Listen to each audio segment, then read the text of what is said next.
Bonjour à tous, comme vous le savez, vendredi 15 mars 2024, c'était la journée mondiale de la santé mentale positive. Oui, mais entre nous, c'est quoi exactement la santé mentale positive? Aujourd'hui, nous allons voir ce concept de plus près avec PsychoKids. Bonjour PsychoKids.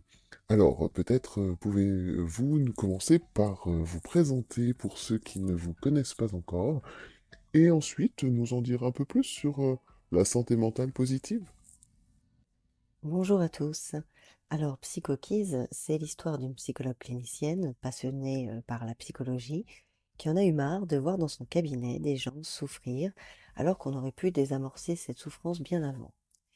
C'est un constat empirique qui m'a fait me demander pourquoi il n'existait pas plus d'informations sur la santé mentale pour permettre à tout le monde de mieux la comprendre et donc de mieux la prendre en charge.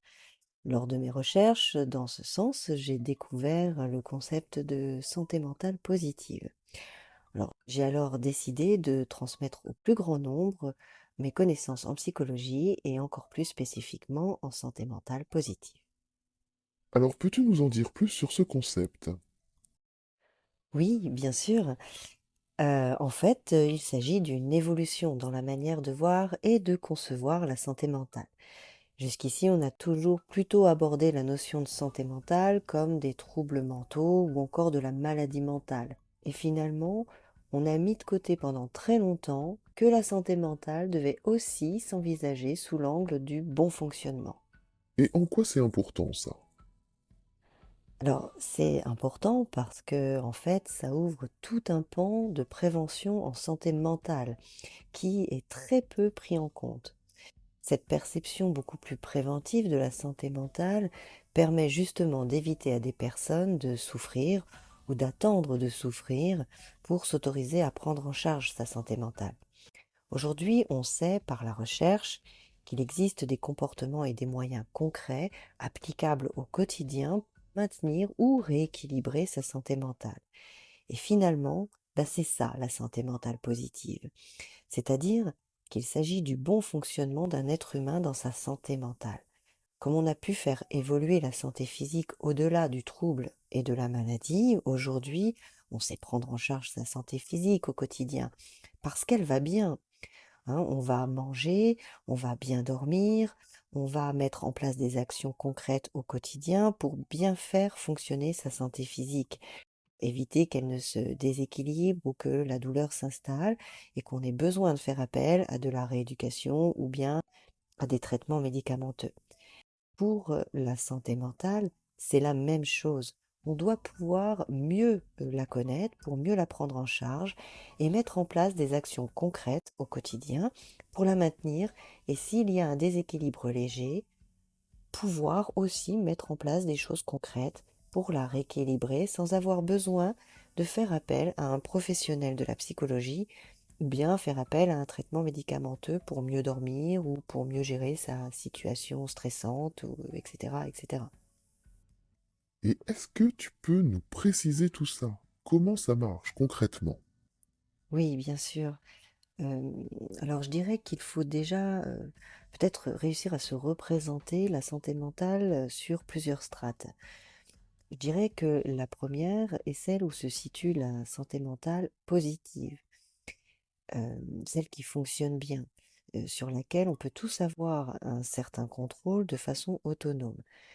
La deuxième strate est celle des troubles mentaux. À ce stade, faire appel à des professionnels est intéressant pour un travail de remédiation avec un psychologue par exemple, ou un traitement médicamenteux léger et de courte durée auprès de son médecin traitant.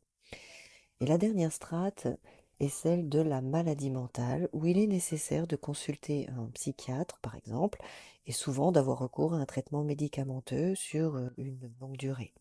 Pour autant, la santé mentale positive, celle qui fonctionne bien, doit toujours être activée, c'est-à-dire qu'elle ne passe pas à un second plan à partir du moment où je suis avec des troubles ou encore de la maladie. Ah, tu veux dire qu'on doit continuer à prendre soin de sa santé mentale positive même lorsqu'on a des troubles ou quand on est malade? Exactement. C'est même essentiel de ne pas laisser les troubles ou la maladie prendre toute la place, hein, car ce sont bel et bien les bonnes habitudes au quotidien qui vont permettre de ne pas empirer les troubles. Donc oui, prendre soin de sa santé mentale positive se fait en parallèle des soins apportés aux troubles ou à la maladie.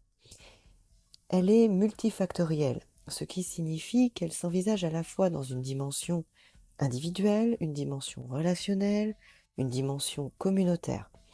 Les moyens et les actions que l'on développera dans notre santé mentale positive devront donc s'exprimer dans ces trois dimensions pour une efficacité optimale. Par exemple, si je ne me sens pas bien, je peux décider dans la sphère des émotions de reconnaître mes émotions, les comprendre, me les approprier, les assumer. De là, je vais dans la dimension individuelle identifier ce qui peut déclencher certaines de mes émotions, comme mes idées ou certaines situations. Dans la dimension relationnelle, je vais plutôt aider mes proches à comprendre et à exprimer leurs émotions. Et dans la dimension communautaire, je vais remarquer que nommer ma peur, par exemple, a entraîné la sécurisation d'un lieu. Du coup, positive ne veut pas forcément dire que tout va bien dans le meilleur des mondes. Exactement. Bien fonctionner en santé mentale, c'est pouvoir faire face aux difficultés de la meilleure façon pour nous et non d'éviter les obstacles. Ce qui revient à ce que tu me demandais tout à l'heure, à savoir ce qui caractérise la santé mentale positive. Eh bien, la capacité de résolution de problèmes est un des axes, mais on va aussi retrouver la gestion du stress ou encore des émotions. Le discours intérieur est aussi très important et j'en passe. Finalement, on pourrait dire qu'être en bonne santé mentale, ce n'est pas être heureux tout le temps. La santé mentale consiste à nous sentir bien dans notre peau, à avoir un équilibre dans notre vie et à être en mesure de gérer les hauts et les bas du quotidien. Ah oui, vaste chantier du coup que la santé mentale positive. Effectivement, c'est pour ça que PsychoKids propose des ateliers et des formations à destination des enseignants afin d'apprendre la santé mentale positive aux jeunes d'aujourd'hui et de permettre aux adultes de demain d'être en meilleure santé. Je sais que tu as une approche très scientifique de la santé mentale, alors pourrais-tu nous donner quelques chiffres qu'on puisse se rendre compte de l'importance du sujet? Oui, avec plaisir. Selon une étude Ipsos de décembre 2023, 49% des adolescents sont touchés par des troubles de l'anxiété.